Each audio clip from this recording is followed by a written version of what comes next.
Il y a des gens que tu dois entendre parce que ta capacité à te libérer dépend de la voix qui va sortir d'eux.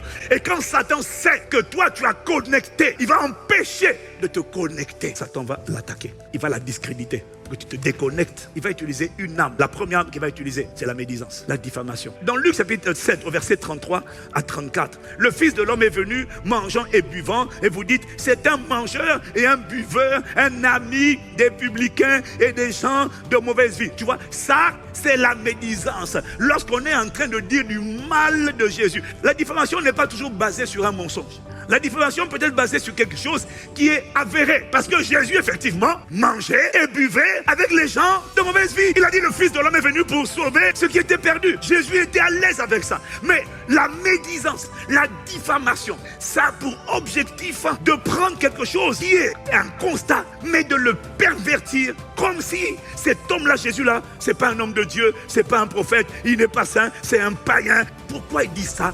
C'est pour que les gens arrêtent de suivre Jésus et disent, ah bon, mais je pensais que c'était le Messie, je pensais que c'était un vrai prophète. Non, c'est un païen, un publicain, il égare les multitudes. Toi tu dis, ah bon, il égare, mais je n'ai pas envie de m'égarer, je suis scandalisé, là où tu as touché, je vais arrêter d'écouter. Et quand tu arrêtes de suivre, tu arrêtes de recevoir et tu commences à sécher. Tu ne te rends pas compte qu'en fait Satan est en train de te désactiver, de te déconnecter de quelqu'un que Dieu a mandaté pour t'abreuver.